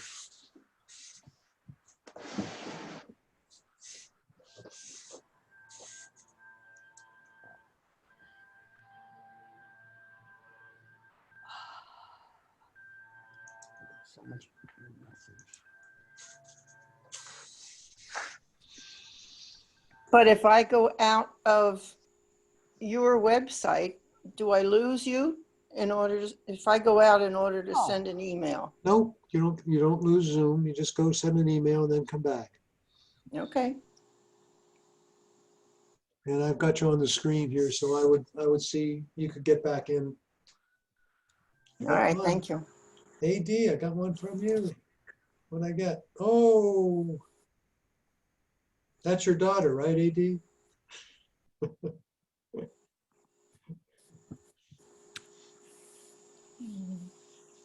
Done. Bill, for some reason, neither on my I don't iPad, want it. Say again, please. neither on my iPad or my phone does it work when I hard press in the compose email box. Lightly press, don't hard press. Light press. Okay. But then I get a small You get a bar, cursor. I mean, a small bar, yes. and then if it's not there, you have to hit the arrow to get to the. It may not be on that first set of things. Let me do a right here. It may not be. You see on the screen there, it says select all, etc. Yes. You may have to click the arrow. I don't get I don't get that whole bar at all. I don't get the big. Is the cursor blinking down here? Yes.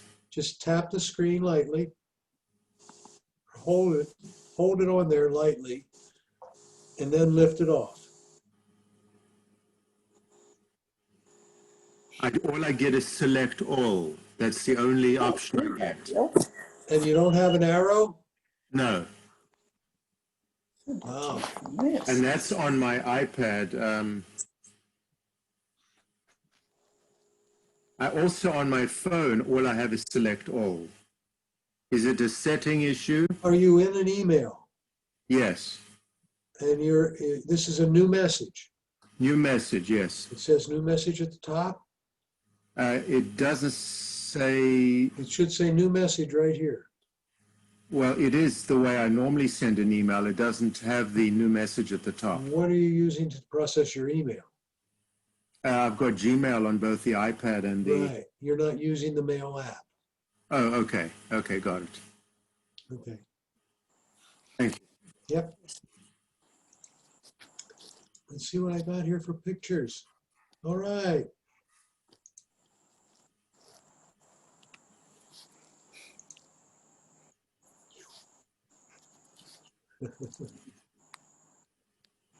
All right. Who's that?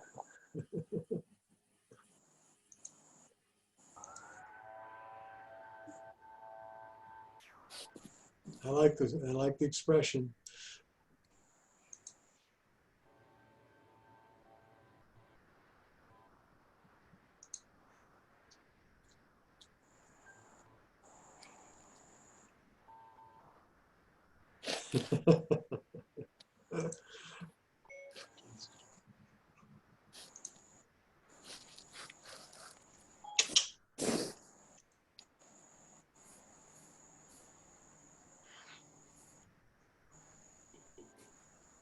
Oh, this is that's just a link, Kurt.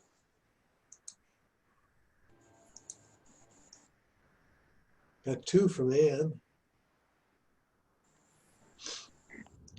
One from each device. All right, good.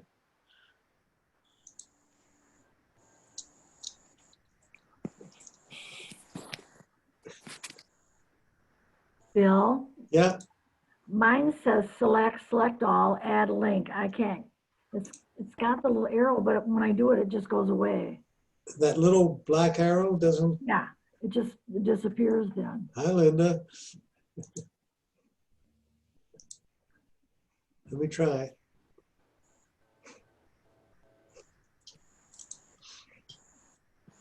So I'm down here on the email, right? It says new message at the top. Does it say new message? Yes, it says new message. Mhm. And the cursor's blinking in the body of the email. Right. Mhm. And you just tap it. And what's it do? And I just tap it, right? Let me Yep. see. Tap where the cursor is blinking. And what's it say? Nothing. It's still keep. Now it just went away. It just goes away when I tap it. Sorry. It's okay. Maybe not tapping hard enough. Well, you just tap lightly. You don't want to tap too hard, then it doesn't work, right? My black bar shows up. Yeah. And then And at the I've end, got select and I have select all and then an add links, but I don't have insert photo or video. do you have a little arrow there? Yeah. Well, I just got the little thing. I don't have that little dot thing though. I've Okay. got the little arrow then. Tap the little arrow on the left, on the Yeah. right side of that bar. Mhm. And you should see some other options. It just goes away. Well, you're tapping too far over. Okay, well, I'll try again. Tap right where that little white arrow is. It doesn't matter. It still goes away. There is no white arrow. What email program, what are you using for I'm your email? using Microsoft Outlook. That's why. You're Oh, not is using, it's the mail program, Oh, okay. okay? Bill, this only works for Apple Mail. I wouldn't say only, it works for Apple Mail. Okay, and a few others, but not universal. That's correct. Okay. Okay. All right. So you have to go and do, yeah, okay. There's no secret. Correct. No secret anymore. Bill, I have a question. I have archives on my laptop and Gmail, but I don't have it on my phone and I can't get it on my phone. Do you want it on your phone? Yeah, because by accident, sometimes I press archive instead of delete, Okay. and I want to get rid of them. But there's no, it's on my computer, but it's not on my phone, and I can't get it. When you, And I'm pretty, okay, if you see how I have mailboxes on my iPad here? yeah, And you see where it says edit? yeah. Tap that. Mm-hmm. And is there a category called archive there? iCloud? Archive. No. Not even at the bottom of that list. Yep. Doesn't say all archive down here at the bottom. Nope. It's the weirdest. All right. I don't know. Are you a Gmail person? Yes, only Gmail. If you go to, and I'll do it. That's what I was doing before. I If said you it- go to settings, you don't want to delete, you want to archive. Right. No, I want to find the archive folder.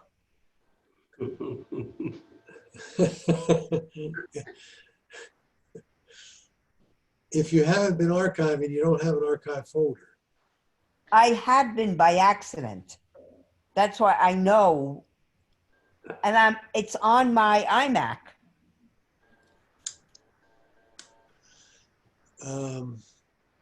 I know. Go to settings, Yeah. passwords and accounts. Hold on a minute. Yep. Click on passwords and account, click your Gmail address. The little arrow there. Yeah. And then click, it says account, and mine has wtcrow@gmail.com. Right. Click the arrow there. Mm-hmm. And then where it says advanced, click that arrow. And do you have it move discarded messages into deleted mail or archived mail? Archive. Okay.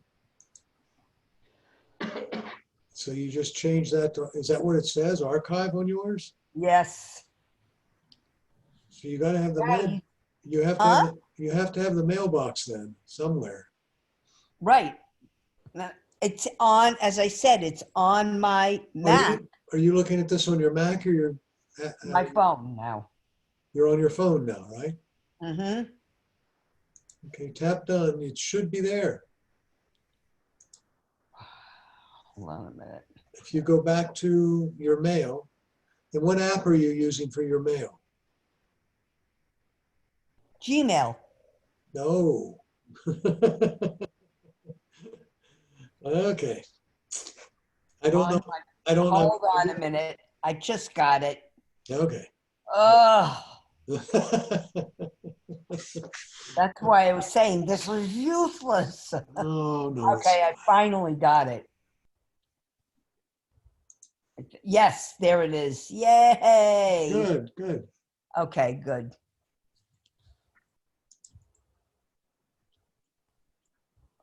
Ooh, Paul, you're sharing a photo that way. Okay, I'm not going to go there right now. Okay. Oop. Well, that's a cool, Kurt, that's a cool picture.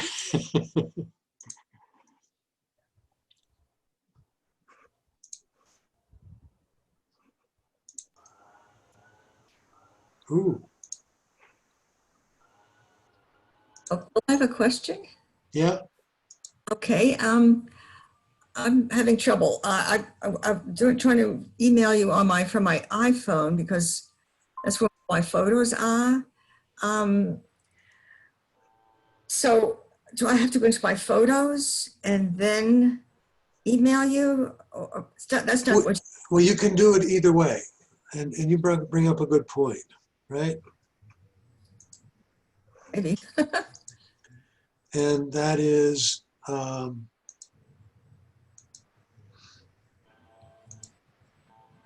want to do it on the computer as you were doing.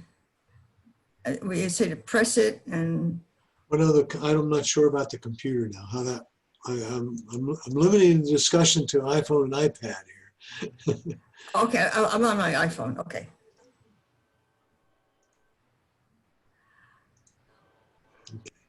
That's fine, it's on the iPhone. And what's the question again? Oh, I was I was doing it on my computer rather than on my iPhone. Okay, that was no problem. Okay, okay. Two other things I'd like to cover, and then we have to call it quits here. I'm going to write an email, and this one's about email etiquette. Okay, so I'm going to start an email. Well, no, let me take an email that I've received.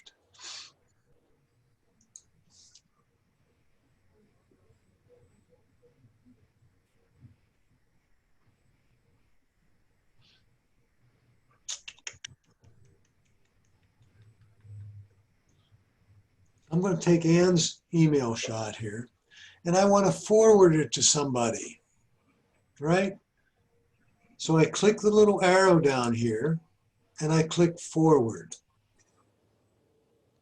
And it asks me if I want to include the picture or not. And so I'll include it. So now I'm sending this email, right? But I don't want to, and most of us do this, and we get a joke or something from someone, and it has a bunch of addresses in this area. And we should get rid of that, right? We shouldn't send an email with that. So I'm going to press and hold on the word from, and it says select. And so now I've selected the word from. And it has a little balloon, upside down lollipop here, and a right up lollipop there. I'm going to put my finger on the upside down lollipop, and I'm going to drag it. And then I'm going to delete that. So if the keyboard shows up here, let me do that again.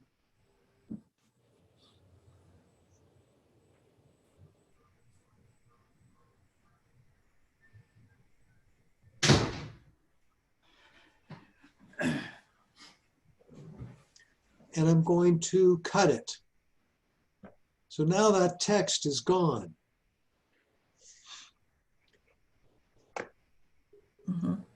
Now, if I wanted to send it to a bunch of folks, I should not put their addresses up here in 2. I should click on 2 and switch it to BCC. That's blind carbon copy. And I'm going to send it to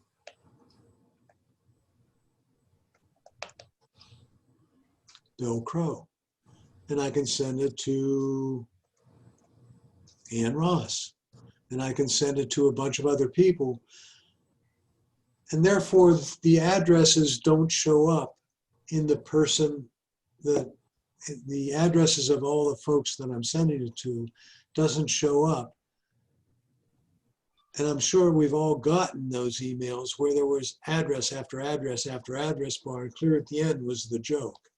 Yeah. All that should be removed. All those addresses should be removed before you send it. And when you're forwarding it to a group of people, it should be in the BCC area. And then I can send it.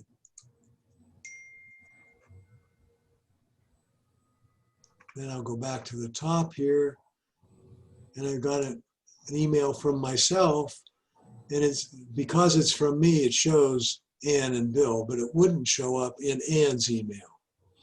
Okay?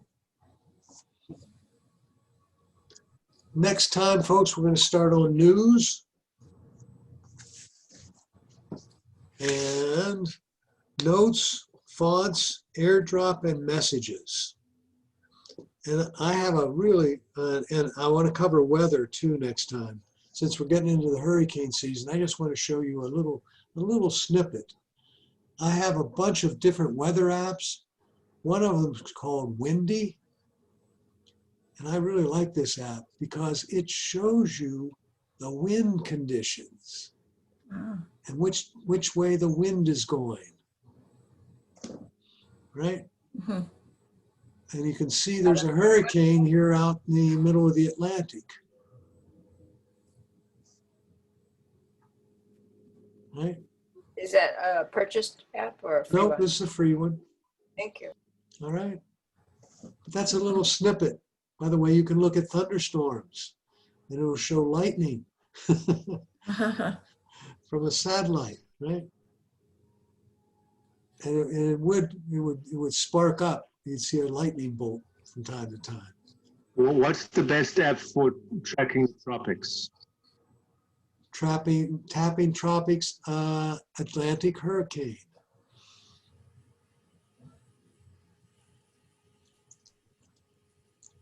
Ah, nice. Isn't that a cool one? Yes, thank you. Yeah. All right, folks. Bill, Nice. Go ahead. Go ahead. Bill, oh, I guess it's by, damn. I'm still here. Oh, are you? This is Barb Cable. I sent you an email, and I have this iPad that it's a cellular Wi-Fi, and I can't get my apps that I transferred from my Android phone to work when I'm like in the car or out of my Wi-Fi area. Can you think of why? Because you're not tied into the cellular capability. How do I tie into You have that? to call up. Who's your cell phone provider? Verizon, but they said all I had to do was connect and I'd be done. Okay, so that's my problem because everything else works. Right. You can connect to your Wi-Fi. Is it a cellular? Does your Oh does- yeah, I bought it special because I took one back because it wasn't cellular. Okay, and so it has to be connected, right? Well, they acted like it was. So okay, Well, if I you wondered go about- if you go to your device, I'll do it over here on my phone. Okay, go to the I'll go to settings. settings, and it Okay. should say cellular there. It does. It says And- cellular. And then turn on cellular data if it's not already on. I do have that on. And it says Wi-Fi calling is on and all that stuff's on. Does it say roaming, cellular data It says option? roaming on. I put roaming on. So that should be working then. That's what I mean. That I just don't understand it. And it's Yeah. got a SIM card, Verizon, Yeah. and then all my apps are all on. So what's not happening? So like Fitbit, Outlook, Facebook, Google, and what else? My Messenger, my Messenger's working. I finally got that on, Messenger Plus Yeah, from But- Verizon. That works. but Google's not working? Not when I'm out of the area. And Oh, those were all Thank you, Bill. go to, yes, go to settings, Yep. cellular, Okay. and scroll down there and make sure, see how the apps, make sure they're on. They're all on. Every single one is on. They're all on, so it should be Everything. working then. And Wi-Fi assist is on too. Is that? Yeah, Yeah. Yeah. Okay. Yeah, I did everything I thought I was supposed to do, yeah. and it isn't on. So you think it's the provider somehow has to connect me? I'm not It's sure. already connected. I'm not sure why it's not working. That's interesting. Yeah, because that's what I bought it for. Yeah. I mean, I Yeah, wouldn't have that's- bought another. That's right. You're way out there. Yeah, you're right. Okay. Bill, Yep. are we automatically registered for next time, or do we have to register each time? I send everybody a registration request. Then you then you use that. Okay. Thank you. Mhm. All right, Okay, folks. thank you. Thank you so much. Thank you, Bill. Thank you. See you next week. See you next week, everybody. We're not on. Oh, there we are. Thank you, Bill. You're welcome. Thank you, Bill. Hi, Bob. Thank you. Have a great weekend. You too. Stay dry. Yeah. Not the truth. Uh-huh. Bye-bye. Bye-bye.